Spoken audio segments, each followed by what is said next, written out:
Sahana Bhavatu Sahanau Bhunaktu Sahaviryam Karavavahai Tejasvinavadhitamastu ma vidvishavahai. Om Shanti Shanti Shanti.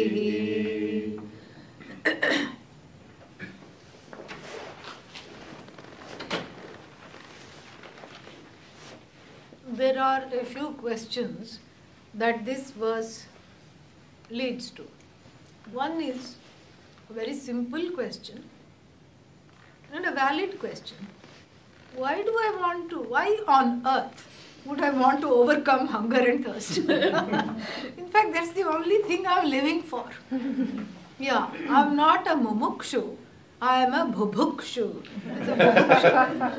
Bhaktum is ichha, bhubuksha. Bhoga means to consume, to take in. Literally food, but figuratively other experiences. So, bhoktum ichha, the desire to do bhoga, is called bhubuksha. Yeah. So, why should I want mumuksha when I can have bhubuksha? Bhubuksha seems to be much more promising. Number one. Why? Because again, it is something tangible. Why become one with myself when I can become one with the laddu? Yeah. Laddu is also whole. Yeah. It is round, it is whole, so I can become one with the whole relatively speaking. Why would I want some abstract concept of the whole, which is not abstract, but to my mind it feels abstract, because this is so much concrete. I can see it as an object, I can smell it, I can become one with it, and then after ingesting the laddu, I can say, I am one with the whole. And then I grow limitlessly big after a few laddus. Right? So, very difficult to see the logic even of why would anyone in their right mind, question number one, want to overcome hunger and thirst? Because I live to eat. I live in, because the first thought in the mind is not what do I have to do today, what is there to eat today? What is in the fridge? What do I have to go and get? This is the person, this is the regular jiva, so what is it? And you just said that, this is Purva Paksha. Purva Paksha means the traditional objector. And you just said, the objector is speaking now, you just said that you are going to give me a reward for, having, bending the mind around this prana and delineating, creating inner space between myself and the prana. You said you're going to give me a reward, and this is a reward? It's like a punishment. It's not like a reward. Don't eat or drink, overcome this thing. What is this? This is not at all right. This is the first question that arises even before we internalize the message of this reward. And it's a valid question. It has to be addressed, The point is not that one leads an insipid life of, dal and rice first day, second day what? Rice and dal the second day, third day what? Dal and rice the third day, fourth day, rice and dal again. Yeah, and you call it khichdi. That's not it. This is not what we are talking about. It's not that you have to lead an insipid life of a routinized existence which is designed to kill all the 6 taste buds in the mouth. Yeah, there are 6 tastes according to Ayurveda. What are they? Sweet, bitter, spicy, that pungent, and then salty, sour, and astringent. 6, that the one that makes you look like a chicken, the one that makes you pucker the whole mouth, that is astringent. So these 6 taste buds, why has Bhagavan given, if the whole time I'm trying to, just make myself into an insipid eater. That is not the point. This is completely going overboard with this and taking it out of context. It is not saying that you should not eat or drink. It is not saying that you should not have the joy of ingesting what Bhagavan has made in the universe. It's not that you should not have the joy of cooking, to quote a cookbook. And it is not that you should not have the joy of eating. Everything is joy, Ananda. The world is born of Ananda, wholeness. But there is something while saying that. So enjoy to the utmost, but don't forget that the nature of the enjoyer is already enjoyable without these objects of enjoyment. That is what we are talking about. Do you want me to repeat that? Don't forget, in the process of enjoying all these wonderful things in the Jagat, which satisfy the hunger and the thirst and the cravings, don't forget in the process of enjoying, that what makes these objects enjoyable is the nature of the enjoyer itself. The nature of the one enjoying is already enjoyable. So the objects is what? If the subject is enjoyable, objects are of course enjoyable. Does the subject need the objects to have enjoyment? No. Say no. Yes. No. No. No. The subject is already enjoyable. So therefore, if I am always leaning towards the objects of food, drink and other active objects of consumption, then what happens is that I commit a certain projection in the mind. I project the enjoyment onto the availability and the assimilation of those objects, and then I forget that the subject is already enjoyable. That is what is called taking it for granted. Why? Because the I has been displaced, the enjoyable I has been displaced into the objects of food and drink, in this case. And you, by extension, you can say other objects of conspicuous consumption. So that's why we have eataholics, drinkaholics, shopaholics, the holic is the part of it, because in the beginning one feels I have the freedom to go to the market and buy what I want. This is market economics called capitalism. And then what? And then the capitalism capitalizes on my need. This is what it is. So who becomes the slave? I becomes the slave of capitalism. This is what it is. So here, on a very logical level, to delineate that the self is already enjoyable without any adornment of any ornamentation of food, drink or any pleasant experiences.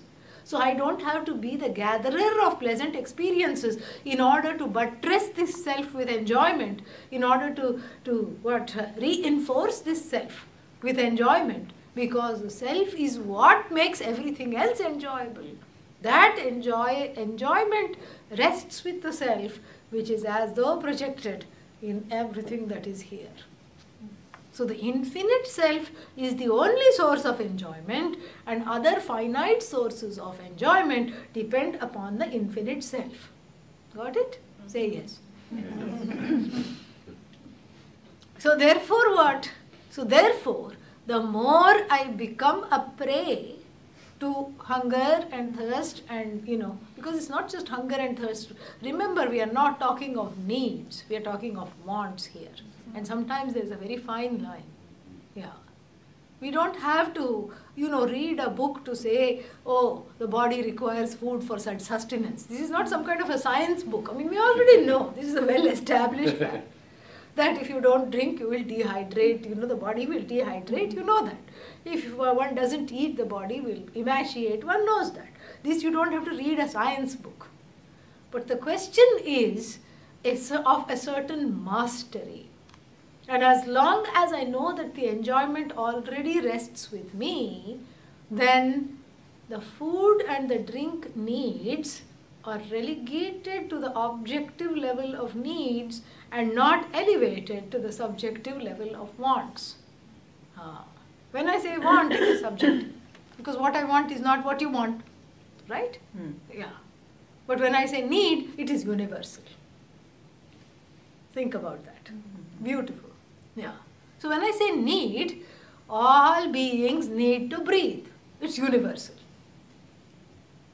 Nobody will say, no, but I don't want to breathe.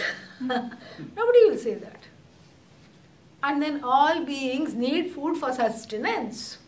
All beings need, air for sustenance. All beings, need water. Something if you say. It is a truism because it is universal. Needs are universal. Wants are personal. Needs are objective. Wants are subjective. And what we are trying to do is get out of the subjective realm of a distorted reality, a personal distorted reality which becomes the cause for all my sorrows and, distortions and pains and sorrows.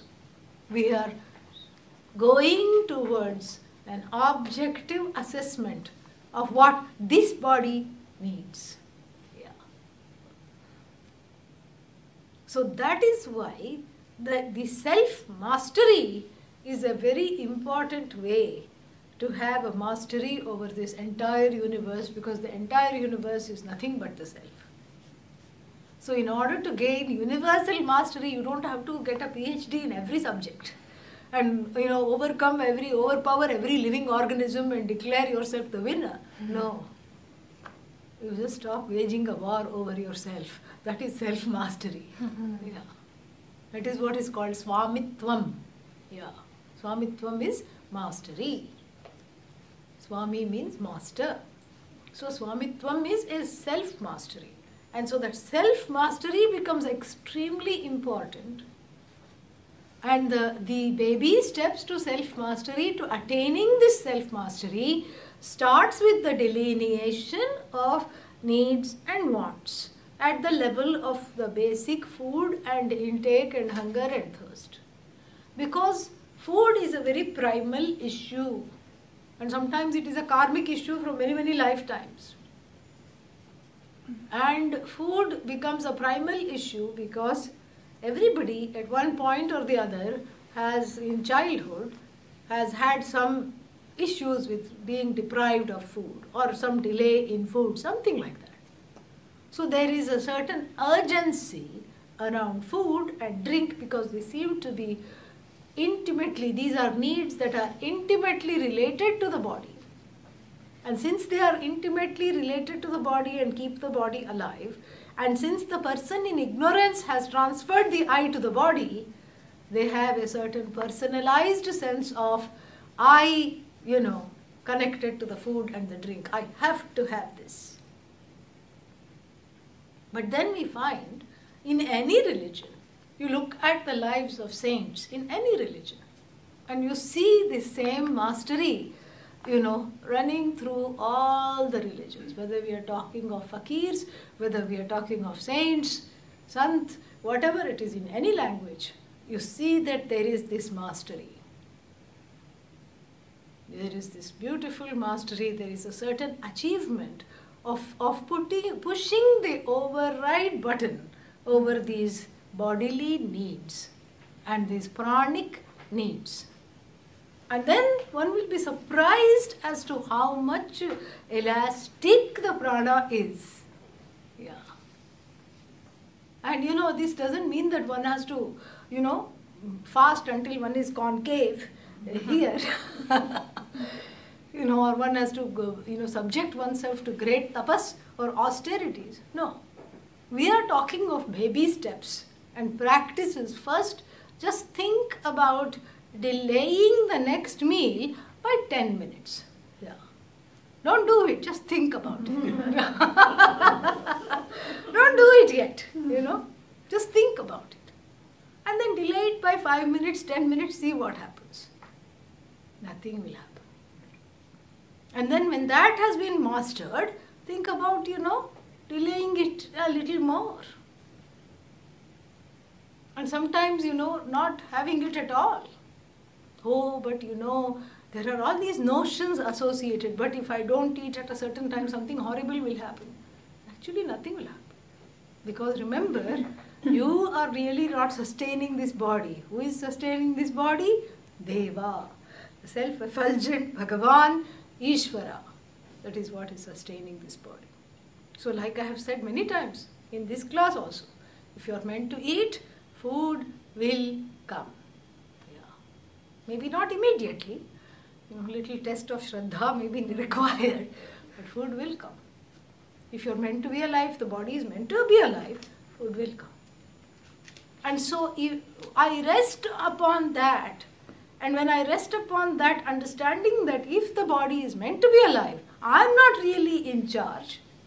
I am in charge of making sure the body is maintained, and part of the maintenance is supplying it with food. But really speaking, if the body is meant to be alive, food will come. The more I rest towards this understanding, the greater is the chance that all my wants and subjective notions are getting transformed into needs. Yeah.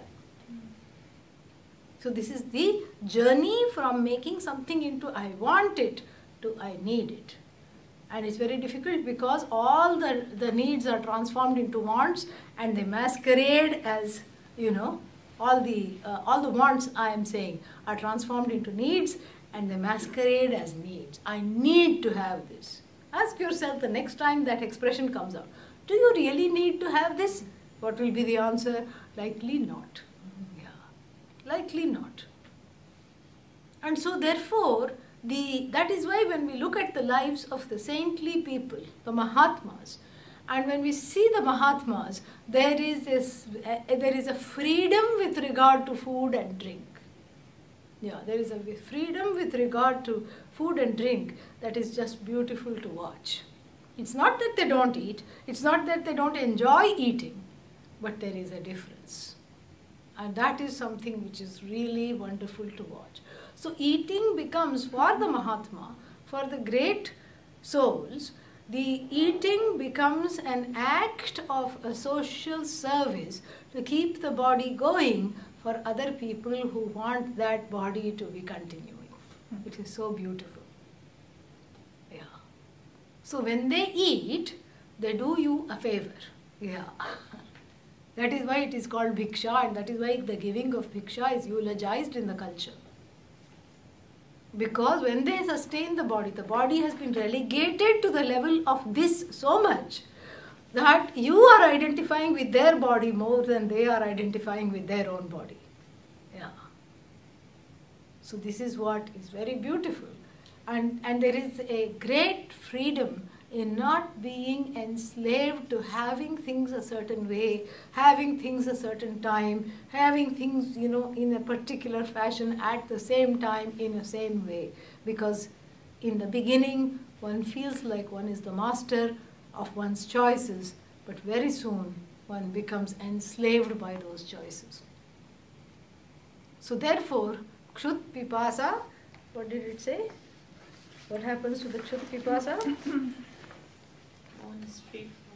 Yeah, upashantihi syat. Upashantihi means that certain ha-ha feeling, I have to have it now, that urgency is gone.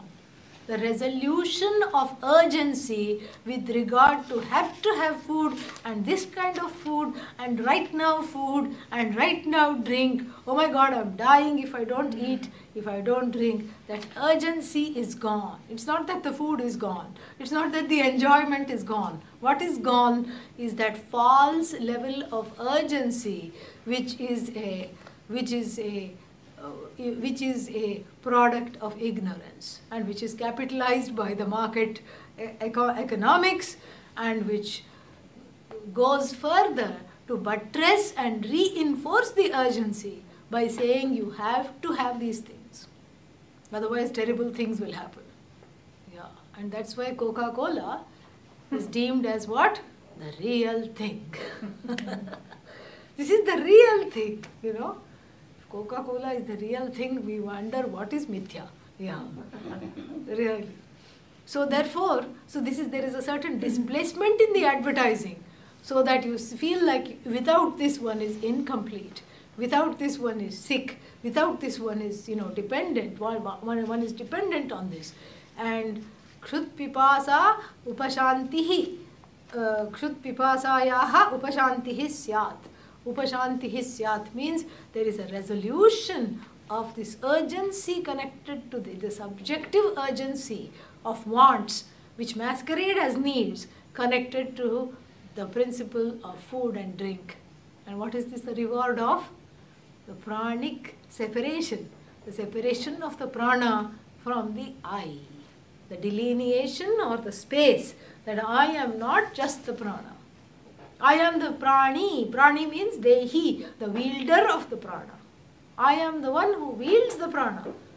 I am pranified, like embodied. So I am not the prana itself. I am endowed with prana. And so this is the way to look at that. Very, very nice. Beautiful.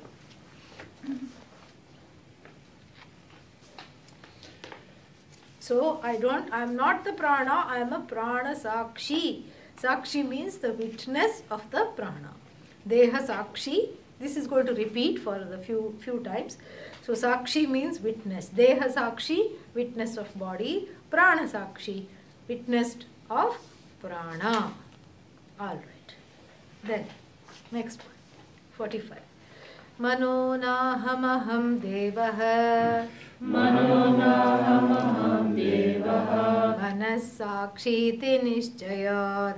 Manasakshiti nishchayat. Shokamohapaha nisyat.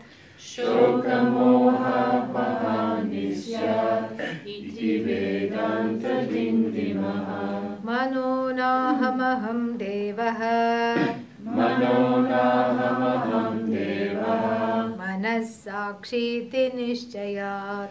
Manasakshiti nishchayat. Shokamohapaha nisyat. Shokamohapaha nisyat. Iti vedanta dindimaha. Moving right along. First the body, then the prana, then what? Mind. Mind. This is where most people feel like giving up and saying never mind. Yeah. Because easy to say body is not I.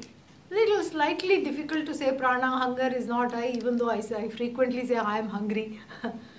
But very hard to see I am not the mind. Yeah. Because, and I don't know how this juxtaposition of the mind as the I takes place, because everything that happens in the mind is just so fleeting. Yeah. Most of the time, you try to say something and then there is a little interruption and then you don't even remember what you were going to say. Correct? What? Oh, well, never mind, I forgot. So, this is so funny that this mind, which is just a vehicle, a receptacle for fleeting thoughts, vrittis called thoughts, modifications. The most fleeting of thoughts occupy this receptacle with which, to which I have endowed a permanence. I have elevated it to the level of the I. Yeah. In fact, the Yoga Sutras, the first Yoga Sutra, which is the definition of what yoga is, says that yoga, which is the whole spiritual discipline, and seeing everything as one, that oneness, the beginning of the oneness comes with seeing that one is not the sum total of the vrittis. The cessation of seeing oneself as identified with the vrittis is called yoga. Yogaschitta vritti nirodha. First sutra. Second one. First one is Atha Yoga Anushasanam, but the first one really here is that I am the observer of the thoughts. As crowded as the mind may be, mad as the mind may be, crazy as the thoughts may be. Thoughts are crazy. I, the sane observer, observes the crazy thoughts. The sane person observes everything. All the insane thoughts, the crazy thoughts, the sad thoughts, the bad thoughts, the mad thoughts, is an observer who is free of the afflictions. The thoughts, the affliction is limited to the level of thought, does not transfer to the person having the thoughts. So, manaha na aham, I am not this mind. Thank God. Right? Yeah. Otherwise, one would be on a roller coaster ride all the time. And you can never say, I am limitless. Why? Because the mind is full of small, small, finite thoughts. Then you'll forget what was that thought. Thank God that the limitlessness is not dependent upon the mind. In fact, the mind is dependent upon this limitless I. The mind is a projection of the light of that I, which just shines in the mind in a finite way, leading and fooling everyone to believe that the I is finite. It's a finite expression of the infinite I, the mind is. And so I enjoy it for what it is rather than juxtapose or endow it with an infinity that it does not possess. Why? For two reasons. One is the functions of the mind are observable all the time, correct? Yeah. So supposing if I say something and then I say, did you hear that? And you say, no. I said, what's wrong? Is there some problem with the hearing? No, but the mind was elsewhere. So therefore I didn't hear it. Can you please repeat it? Because I was not paying attention. The mind, I was not paying attention means what? The mind was engrossed in some other thought. Mind is always engrossed in some thought. But what are you trying to say when you say the mind was elsewhere? Meaning the I followed the mind. Yeah. The I followed the mind into these thoughts. So the I was not available to hear. So you see the hearing takes place, but the I was not paying attention here. Because I had already followed the mind by identifying itself with the mind, and so was not available to listen to what was said. So this itself shows when you say I was elsewhere, my mind was elsewhere, that itself shows you are not the mind, correct? Why? Because you are right here. You are here and you are observing that you were not here a minute ago. Yeah. That itself shows that you are not the mind. So the mind is just a place where the cognition takes place of objects. Two kinds of cognition take place in the mind. One is cognition of all this. What is this? Jagat. Whenever I say this, you have to say Jagat, this universe. This means all objects of this cognition, which is other than I cognition. So the mind, two types of cognition take place in the mind. One is the cognition of objects, everything that is classified or qualified by the term this cognition, this flower, this pot, this flower pot, and then what? Another pot, and then yet another pot, like this. So many pots, correct? And then all this is objectified. So this is where is it taking place? In the mind. So the mind, so the first type of cognition is the cognition of objects that takes place in the mind. The second type of cognition that takes place in the mind is what? The subject cognition. I cognition also takes place in the mind. This is where the rub is. This is where the confusion is. And if this is understood properly, then one is free of the mad mind, really. And why is there the confusion? Because both the cognition take place in the same place.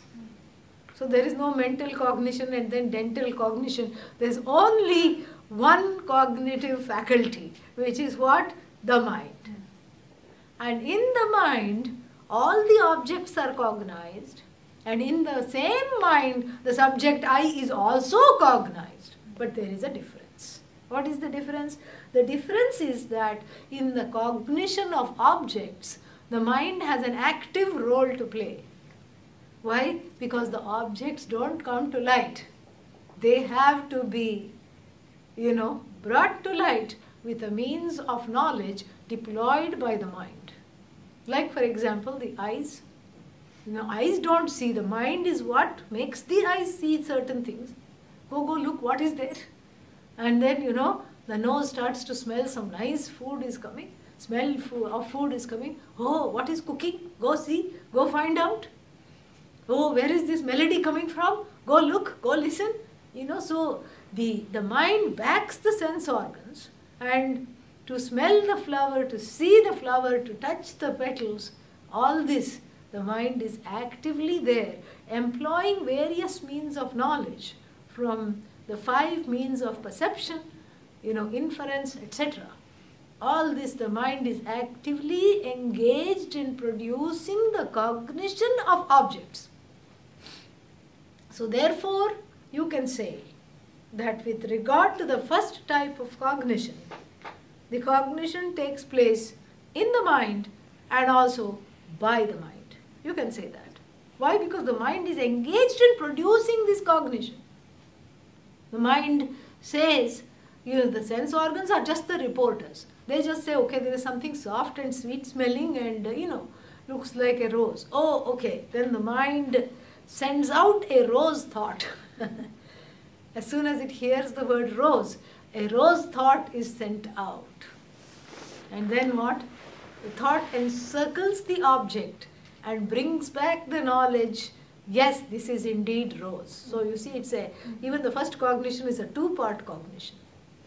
So the thought, as it were, the thought of the object, encircles the actual object and brings back information which corroborates the particular objects and says, yes, this is a rose.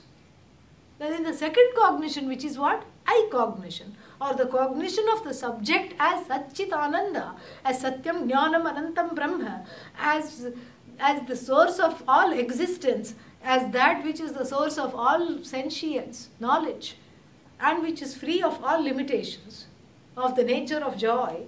To cognize that, the mind is a Dumbo. Yeah. The mind cannot do that. So the cognition takes place in the mind, all right, but the mind is not engaged in producing this cognition. So the cognition of the I takes place in the mind, but not by the mind, because the I happens to be available as a self-shining, self-evident subject. So self-evident, self-effulgent, self-referencing, meaning if I say, are you here? You have to say yes, correct?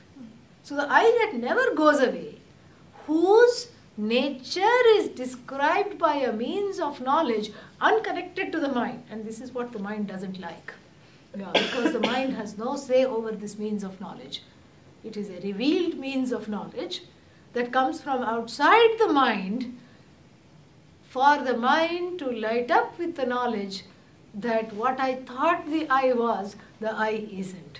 So in fact, the process of knowing is the dropping of all notions connected with the subject. It's not a new knowledge which is being given by this new means of knowledge called the words of the teacher, the words of the Shastra, the teaching, the words of the Veda. No, it's not something new. You already are, and you happen to be free of all limitations. You happen to be sentient, you happen to be the source of all cognition. But it is understood how? It is understood with the help of seeing that all notions that I had about categorizing this I as this or that are wrong. So in fact, in the first instance of object cognition, the mind has to actively be categorical. In the second instance, the mind has to be what? Relaxed and receptive. Yeah. Otherwise, the I cognition cannot take place in a mind that is unreceptive. Yeah. And that is why this verse is very important. I am not the states of the mind. Because where is the non-receptivity or resistance coming from? From the states of the mind. Connected to the I, there is a lot of notions. I am as good as this. And how come this knowledge, I've been studying Vedanta for the last 15 minutes. How come nothing has happened? Recall the words that were said before the break about instant gratification. In fact, there is no instant gratification except about the nature of the I, which is instantly available and instantly knowable. And the reason why the gratification is deferred is because of the resistance and the non-receptivity of the mind. So the mental blocks have to dismantle in the second case, paradoxically. And in the first case, all the sense organs and the means of knowledge are deployed by the mind and the knower, is in charge. The knower who is identified with the mind, the pramata, is in charge of knowing the objects. But here what? The pramata is knocked off, the knower is knocked off in the process of knowing the I as limitless, because all the notions connected to the knower of the I am no good, I am an idiot, I'll never get this knowledge, what is happening, nothing is happening, what is the use of this, how is this going to work, and nothing will happen at all, and life is still the same, who will pay the bills after Vedanta, all these things, all these notions and the non-receptivity of the mind, various levels of non-receptivity are knocked off in the process of this teaching. And there is a lot of high level, very sophisticated and subtle deconditioning that has to happen. Deconditioning means what? Not brainwashing. Yeah. Brainwashing has already happened because of ignorance. Yeah. In fact, the washed brain is coated with a patina of various colorful notions connected to the body-mind sense complex as being the source of the I. Yeah. So we don't want this. That is what is called this deconditioning from so many habits that I am the sorrow. You are not the sorrow, you are the observer of the sorrow. The Ananda I observes the sorrow. Yeah, even when one is crying, you can say, the joyful I is observing the sorrow. This is the truth. This is the truth, and who can keep crying after that? Yeah, even the saddest person has to crack a smile, correct? Yeah. So therefore what? So therefore that is why the key reason to practice this meditation, there are two reasons. One is this, that without this understanding that the mind is just a state, that's why people say, I am in a state. You are not in a state. The mind is in a state. And a state by definition is something you get into and get out of, correct? It cannot be the I. The I is not something you get into and get out of. The I is eternal. The I is limitless. The I is always the same. And so the ups and downs, the roller coaster mind, and sometimes it goes through the little cave of horrors, and sometimes amusement park. Yeah, have you seen that? Yeah, in Disney parks and all, there is some kind of cave, everything is pitch dark and something comes to grab you and something catches and something happens and one is plummeted down some hole and so all these things are there. So this is just, it's like a little horror park. That's all it is. It's just a road, the I is not affected. So it's like watching the television or watching a sad movie and you're crying. Why? Because there is a certain identification with the actors. Yeah. At that time you have to think they are paid actors and somebody got really rich as a result of this movie. Of course, you don't want anybody to tell you that at that time, Yeah. But this is what it is. The reason why we have to have a separation with the mind is that it is, firstly, it is going to directly benefit the assimilation of this teaching. Because the reason why the teaching doesn't get assimilated is because the mind mounts a lot of resistance. Great amounts, huge amounts of resistance.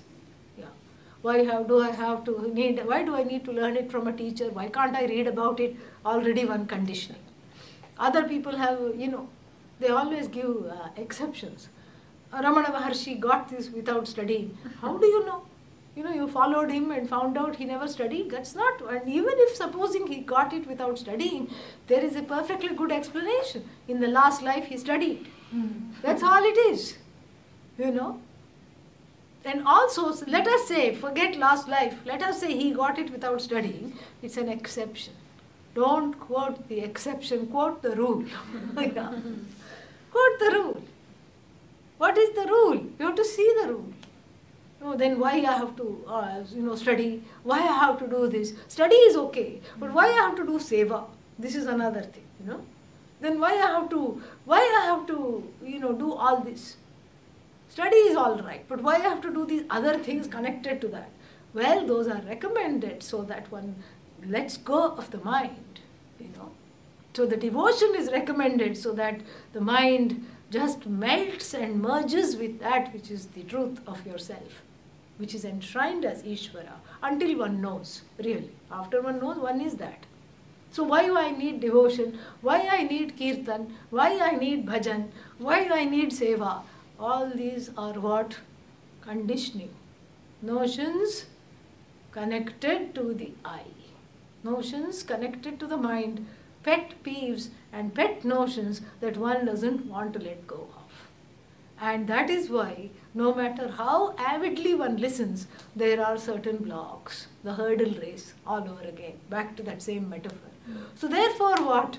So, to cleanse the mind of all this. See, every day you take shower, you use some shower gel, soap, something. Some cleanser, external cleanser.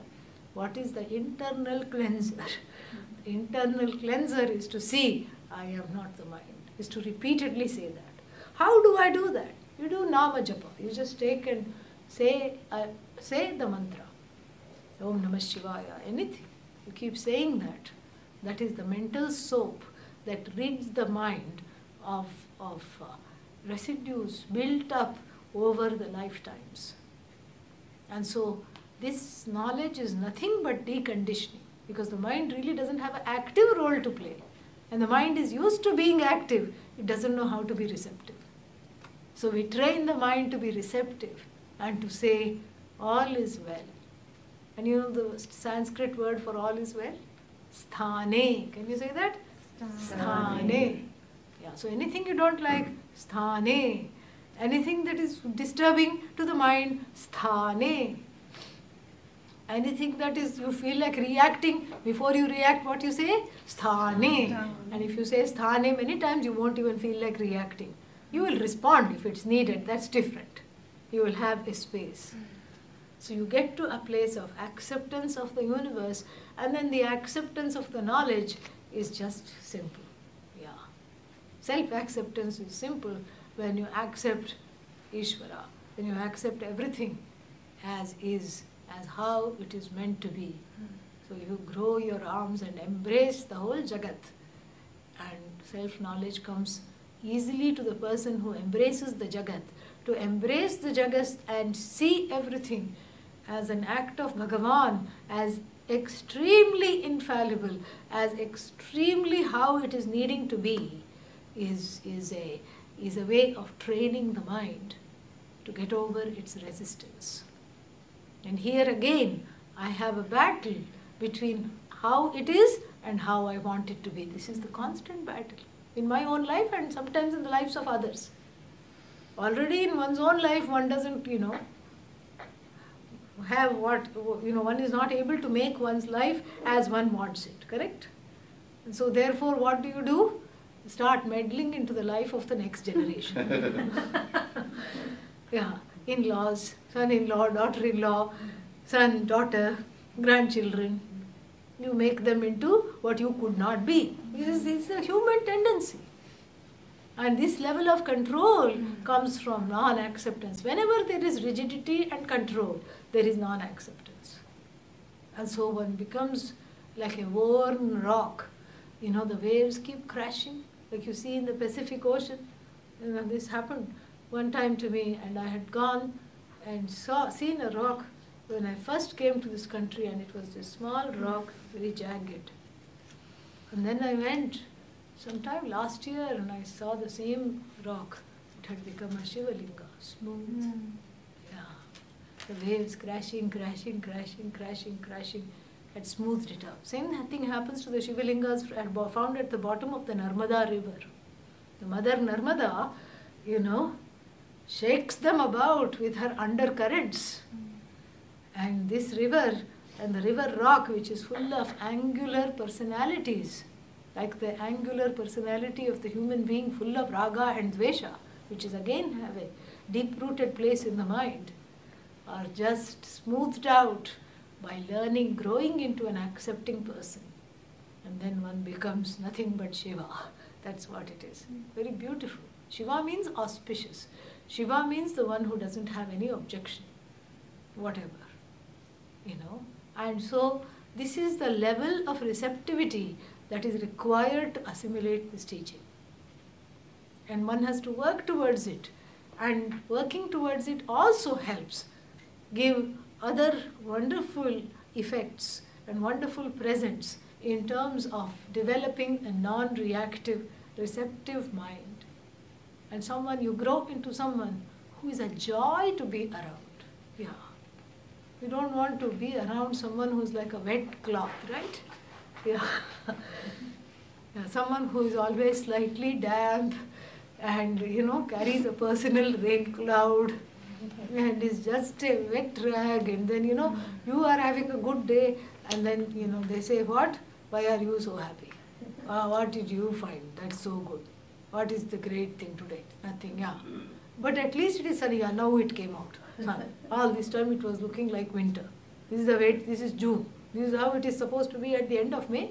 This is ridiculous. And you cannot cheer them up. Forgetting cheering them up, they are bent on bringing you also down along with them. You means your mind also along with them down. So there are such people, in the universe. And they exist. I'm sure all of you know one person at least like that. And they exist purely to exhaust your karma and help you, help you get to the next level in your spiritual quest. So if you have a person like that, especially a loved one, give them a rose today. Say thank you. Because of you, I have gone to the next level. You have given me more vairagya, more tolerance, more titiksha, more, ability to override everything that I don't like in my life. So you are a shining example of how, to overcome all this. So give them a rose. When her rose. Yeah, every day. So then this is the whole thing. So the mind has to, calm down, non-reactive. Don't say, I have to have something like this only. Give it a chance. What do you have to lose but the shackles of sorrow and delusion? That's the next line. That's what, Karl Marx said in another context. What do you have to lose? Except your chains. Yeah. Here we are talking of a different kind of a chain. We are talking of the chain reaction of ignorance, kama, karma, karmaphala, punarjanma, that chain. Yeah. What do you have except to, lose the shackles of birth, rebirth, rebirth, rebirth, and then more pain, more sorrow, more delusion, and to ward off the sorrow I have activity, and because of the activity I have result of action, because of result of action I have punya and mostly papa, little bit of punya every now and then I create, and then because of papa I have uncomfortable situations here, and since there are more than to fit in this life, I have uncomfortable situations in the hereafter also in other lives. Does that sound like fun? Say no. It cannot be fun. And so therefore it all just hinges on this unhinged mind. Train the unhinged mind and all this drops really. Really the connection is so clear. The more I train the mind to become accepting, receptive, reduce the raga dveshas, the better I am available for this knowledge, the better the knowledge sinks in. And also, as a gift, what is the gift of this is given in the second line very beautifully. The gift of this is Shoka Moha Apahanihi Syat. What is Shoka? I told you in the last Wednesday class. Shock. Shock is called Shoka. When you can't take the shock, it turns into Shoka. Shoka means abject sorrow, dejection. Moha means what? Delusion. Delusion. From muh to get deluded. Yeah. So delusion and sorrow. What else is left? If those two go, what else is left? Only joy is left. Those two are the are the crux of all other. Anxiety is because of what? Shoka and moha. Grief is again shoka. Any other mental state, hyperventilating, anxiety, fear, everything is because of shoka and moha. Feeling lost, moha. Feeling alienated, shoka. Feeling disconnected, shoka. Not knowing how to wrong beliefs and wrong ideas that one is not willing to let go, double moha. Yeah. Mandu moha. Mandu means like stubborn. Stubborn moha. And so this is the thing. So the shoka moha are the two pillars on which the subjective world of raga dvesha is built upon. This is the two pillars. And the subjective world of all the inner subjective world that I carry is built on these two pillars. And these two pillars gone, the subjective world is dismantled. And how do these two pillars go away? The two pillars go away by being in a place of yes. Especially when every fiber in one's being wants to say no, says yes. Being in a place of yes. Somebody wrote one book also, Power of Yes or something like that it is called. And I haven't read it. I can't speak to that because I haven't read it. But what I do know from the Veda is that the yes is not just some kind of a letting go of one's needs, but again letting go of one's wants. That is the thing. It's okay to have healthy boundaries, but practice saying yes to life. And that itself becomes a great interruption to the ways of the mind and makes it available for this teaching. So that is the present of being in the present. That is the one. Okay. Buddhirnahamaham devah.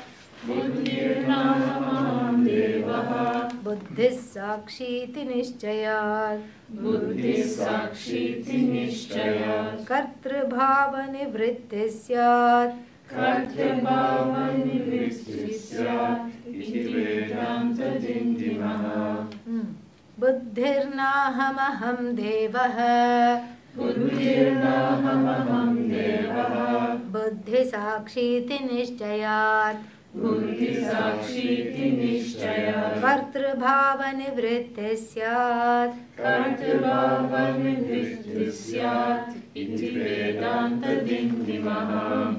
So when we talked of the mind in the Vedas, the mind means the emotive aspect. The emotive aspect is called the manaha. Okay? Emotive aspect of the mind is called the manaha. Emotive, underconfident, unable to make a decision. And now here another more subtle distinction is made between the emotive and the intellect aspect, the thinking aspect and the emotive aspect. So the emotive aspect some may be able to let go of, but they may be very identified with the intellect. This is also another pitfall that one has to watch. Because identifying with the intellect means what? I know this, I know that. I am the knower, that buddhi. I am the doer, that buddhi. So the intellect here, which flaunts itself all the time. You know, sometimes I start talking, I say something and the person says, I know. I say, how do you know? I haven't even finished. No, I know what you are going to say. They don't know, it's a habit. And they don't mean anything bad. It's just a habit. They won't even listen. Yes, I know. Because they cannot stand to say, I don't know. This is how much one hates ignorance. Imagine self-ignorance. Nobody wants to be ignorant. This itself shows that. Nobody wants to be ignorant. That's why one keeps saying, I know, even when one doesn't know. I know. And then one argues, I know that I don't know. So do I know or do I not know? I know. That's healthy. So this is the whole thing. And so therefore, the buddhi, we have to separate the knower, the one who is very good in crossword puzzles, sudoku, mind games, and all these things. And very good at video games, any kind of, puzzles. and they are able to get several PhDs in the space of one lifetime, and that identification with the knower itself becomes a very crucial misstep in delineating the I. Yeah, the knower is I, but I am not just the knower. The knower is I because everything is I. Body is I am not the body. Mind is I am not just the mind because I am everything. And he's going to say that.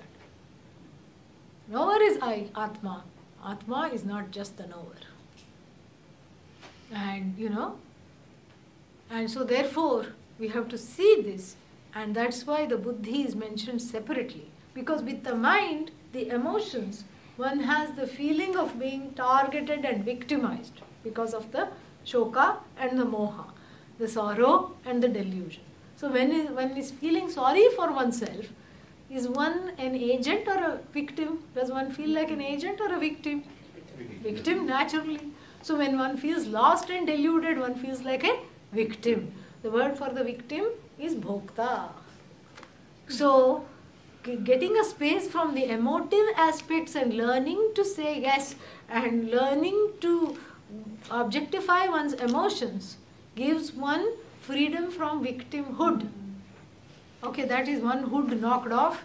And then what else is left? Doership. Yeah, doership is there.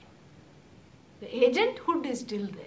And the agent is very difficult to displace because the agent feels, I know everything. I am in charge of this body. I am the mind. I am the buddhi. I am everything. Who are you? And you are trying to tell me who I am. I am not going to listen. So buddhi here is the one which is married to the I notion, ahankara as well. So buddhi here includes ahankara, the one who is in charge of all of that. And the I notion is very interesting. It has a very peculiar definition in the Sanskrit language. The definition of ahankara, I notion, is vicharam nasahate, that which does not tolerate enquiry. Just like politicians. Cannot stand enquiry. You start inquiring into any of their things, immediately the whole thing gets dismantled. So cannot withstand enquiry. So you start saying, where is this I notion? Is it located in the body? No. Is it in the mind? No. Where is this? Then it runs away. It quietly disappears like a cockroach when the light is turned on.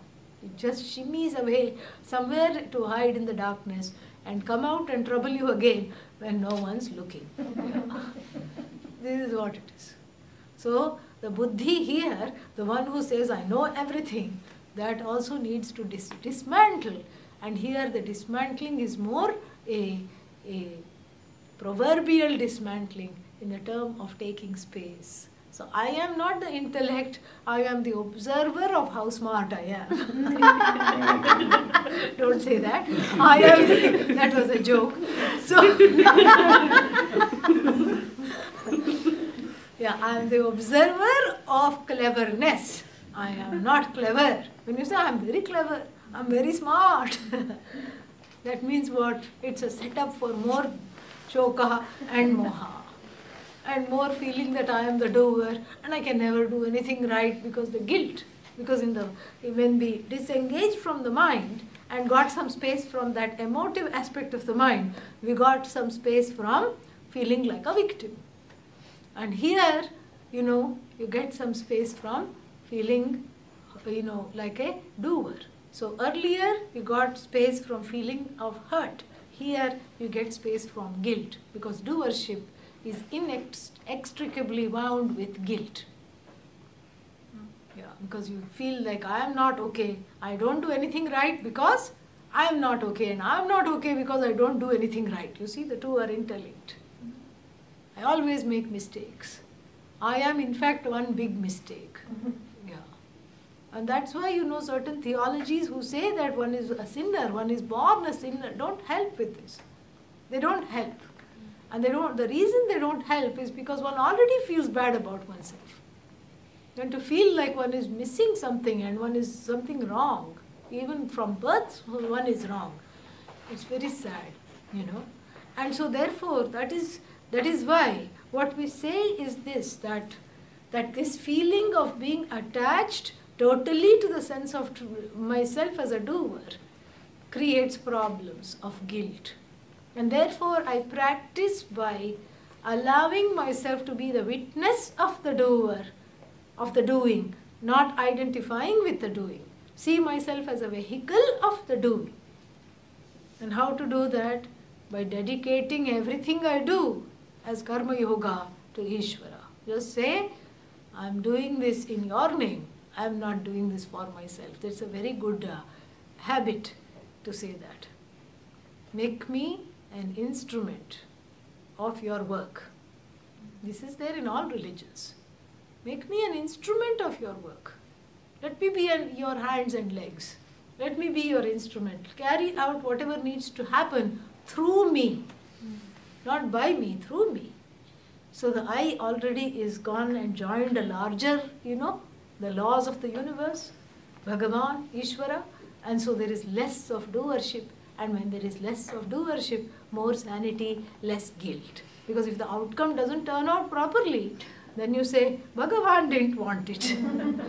It's not me, it's Ishvara's will. Then you get into that place of receptive acceptance that we talked about earlier. It's easy to slide into the receptive acceptance when the doer is not engaged. If the doer is engaged, you can never be receptive to what comes because you always see it as your own shortcoming. So here the doer is disengaged by having a proxy doer. And poor Ishvara is made the fall guy and the scapegoat. Scapegoat, not scapegoat, scapegoat. And you transfer all your doership onto Ishvara. This is a strategy. This is a wonderful strategy. You just say, I'm doing it because I'm put in this position, I'm doing my best, I'm dedicating my doing to you as an act of prayer. Let me not make any mistakes. Let me do it the best I can. And my best is offered to you. You be the conduit of what needs to happen. You be the giver of the results of this action. And then when the results come, it's easy to accept. And that is why we have a word that is not translatable, prasada. Not what you just get at the temple. That's not, or at the end of class. Here it is. So that's not what it is. That it is, prasada means an attitude of glad acceptance. That is why in India, even children are called prasada. Why? Because if they grow up from childhood to hood, guess whose fault it is? It's not the parents' fault. The parents don't feel, what did I do wrong? I gave him or her all my love and look at the way this idiot turned out. That feeling is not there. You let it go. You say, this is Bhagavat Prasad, Bhagavati Prasad, it's a name. Yeah. Lalu Prasad. Lalu's mother was very clever. Lalu is the railway minister, about whom there are many legends. We are not going to get into that now. And so this is the whole thing. And so Lalu Prasad, Lalu means baby Krishna. And then what Durga Prasad? This is not my child. It is an expression of Durga's gladness, Rama's gladness, Krishna's gladness, Jesus' gladness, Allah's gladness, like that you can say. And if you say that, there is a certain separation between one's own doing, whatever that might be. And then the separation from oneself as a doer, to see the doer as a status that is superimposed upon the I, is very important to gain this knowledge of the I as being free of any doing whatsoever. And that is a little, difficult to bend the mind around. More we'll talk about it again next time, and hopefully it will sink in further. Om Purnamadah Purnamidam Purnat Purnamudachyate Purnasya Purnamadaya Purnamevavashishyate. Om Shanti Shanti Shanti. Hari Om Shri Gurubhyo Namaha. Hari Om. Any questions?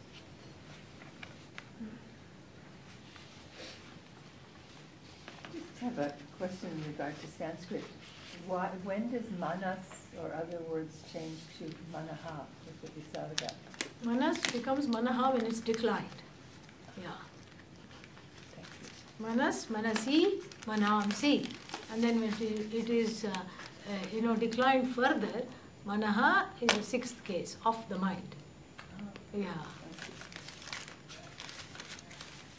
I have a question about this receptive acceptance. There are so many things going wrong in the world. Yeah. Are you not to be affected? Or Yes. what is the You're not to be affected. Because wrong is again a subjective understanding. Because earthquake seems wrong, correct? So many people die. It seems But wrong. earthquake doesn't Yeah. seem wrong because that's the way our world is. Yes. So, Yeah, so the same that same vairagya with which you have for earthquake, the jnanam that you have with regard to earthquake, you have to transfer it to other areas. Yeah. So same thing, there is a reason for something because this is an infallible expression. So the Jagat is infallible expression. So every order is there, and so the disorder is not standing against the order. It's not a parallel reality. The disorder is included within the order. So what I perceive as disorder is actually very orderly. And that is what chaos theory says. That's what it says. In every order, the entropy is built in. Sometimes things have to get worse before they have to get better. So sometimes things are in transition. And we only see like a human lifespan.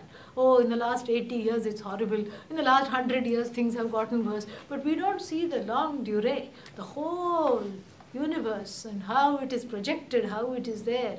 We don't see that. Granted that there is abuse of free will. Nobody is denying that. And you can do whatever you can to help. If somebody you see suffering, you help. You reach out. You are compassionate. And if you can stop a wrongdoing, you don't say, why should I call 911 when this fellow is making off with the bag of this lady? This is Thane. That is not the time to say Thane. That is the time to call 911. And, you have to use the, brain cells at that time and say, okay, this is something I can do. And that you are there, the acceptance is at the level that I am there in this particular place at this particular time. Bhagavan has put me here to be able to act. Yeah. And supposing you are not able to act, then you say that's okay. So karma and the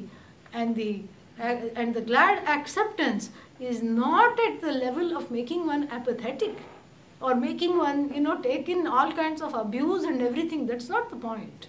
The point is that which is unsurmountable is Bhagavan. Yeah. That which you cannot do anything about. Because if you can do anything, please do. But we are talking of things over which you have no control. That we have to see with a glad acceptance in the moment. And that gives a certain neutrality, and sometimes that gives more ideas of what to do later on. Yeah. When one is neutral, one is able to engage better.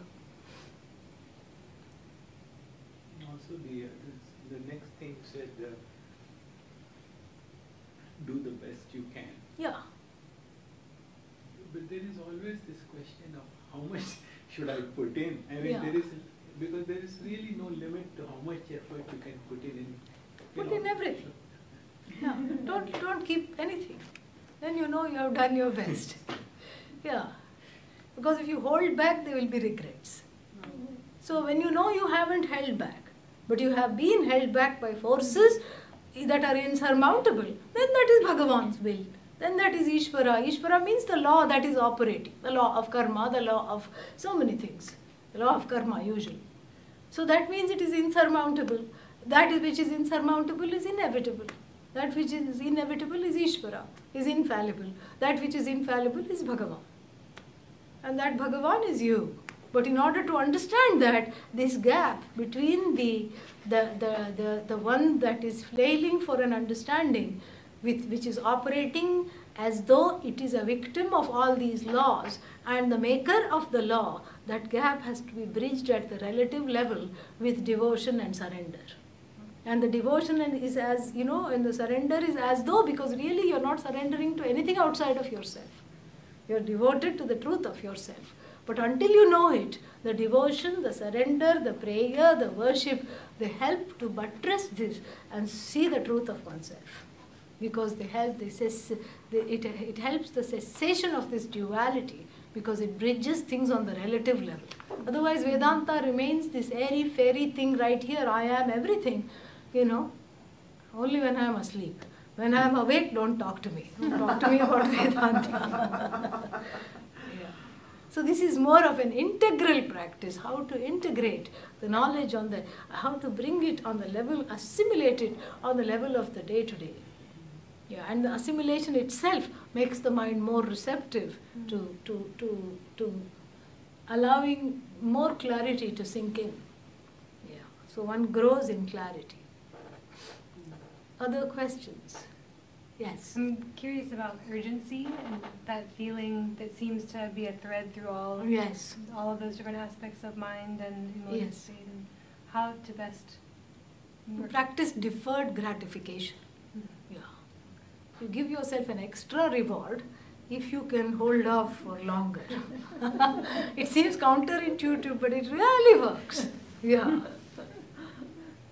It really works. And then afterwards you will not need the reward. And it won't, it won't matter. Yeah, so many times, like when that whole hunger, thirst, when it is falsified, as when it's sitting on a pedestal, when it is basically a big lie to say that you have to eat so much every day, you have to have so many things, at certain, intervals, and you have to have all this, it's just a myth really on one level. And there is the story of the Tibetan saint Milarepa in the 9th century. All he ate was cacti. Nettles. That's all he, nettles. That's a form of cacti. All green stuff, and he himself became green because that's all he was eating. It happens to be very nutritious. That's all he ate. And not that people didn't bring food. People would bring food. And then he just would cake the walls of the hut with the food, because that's how he was. He thought it looked nice and it smelled good and he would enjoy it, and he would paint the walls with rice and dal, and And then he would just eat the nettles and the cactus, and then he had some murky, this is a very good story because he had some very murky origins.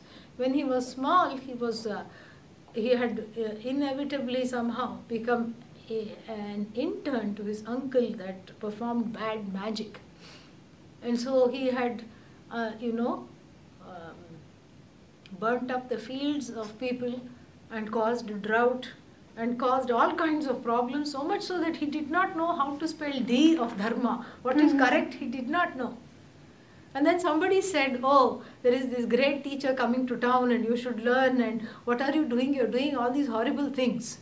Just like the story of Valmiki, same thing. So he said, oh, am I doing horrible things? Yes, you are creating horrible karma. Go to the teacher.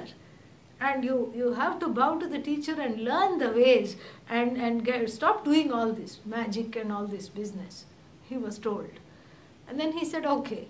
And then he heard that this teacher is coming to town. He said, okay, this is a good opportunity to go and, supplicate myself to the teacher and get this knowledge. And then in the culture, in most Eastern cultures, you don't go empty-handed to see the teacher, you have to bring a gift. And that gift also he stole. He stole a huge turquoise from a rich businessman who was going through town. He relieved him of this turquoise and he took it to the teacher. The teacher was very enlightened and the teacher would not touch the turquoise, And the teacher in fact manifested that merchant to come there at the same time and get repatriated with his thing. And still this fellow was shameless and unapologetic, and it so happened many things like that, he endured and he finally understood, okay, and the teacher said no gifts that have been stolen, and the next time he just wrested it from a child. So he said nothing that has been stolen, taken by force. He had to be taught basic things. So until then I will not teach you. Bring me a gift that you have earned. He was like, earned? What is that? So he had to really work hard and exhaust a lot of karma, because then he went and took up a job where the master of this job, some very unscrupulous, worker, owner of this, whatever job he did, carrying stones or something, beat him, every day flogged him. And then later on the teacher explained that the flogging, exhausted all that horrible karma he had accumulated. And then he got ready for this knowledge. And this fellow was a pillager, plunderer, and he was a marauder, and he had killed so many people, burnt up, villages, entire villages, because of feuding families, and some family gave money for the other clan to be destroyed. This is the fellow we are talking about. And he grew to be a saint who lived on cacti. This is what a thing. And then he got so much powers as a result of this that he could just fly across the sky, and this is how he would give darshan. And the people would see a green streak. This is all said in the book. You should read the book, his life, very beautiful. So people would see a green streak if they prayed to him, and if they were, devout enough, they would see this green streak and know that their prayer had been answered. It was very beautiful. So like that, there is a certain way in which you think there is a limitation with regard to hunger, thirst, but that's actually very elastic, not as rigid as we think. Look at that woman from Bangladesh who was rescued after 17 days of just 1 cup of water. She drank for 17 days and survived. And she ate some dry food that was there, some nuts and biscuits that were there in that area. 17 days and she was still able to walk. Think about that. So we think we give these artificial limits because we read in books and everything, and it's a very subjective limits. So, even though the body is not limitless, the mind is not limitless, the limitless I has a limitless control or a management over this body, over this prana, over this mind. Yeah, that is how. And it is not just something left to the life of saints. You know why? Because in the Vedic tradition, the truth, the goal of every human being is to become a saint. You don't need a Vatican stamp and a certificate. No. Yeah. You need your own certificate. I am a saint. So you can be saintly. And that is the goal of every human being, is to be a Swami. And that is what the whole thing is. So you start slowly. You defer gratification and know that you are all right. And love up that urgency. Give it a hug. Yeah, and say, that's okay. I can see that you are really upset. Yeah, that's okay. Yeah, give it a hug. Embrace it. Yeah, don't scold it. Slowly, slowly, it will happen. What's the hurry,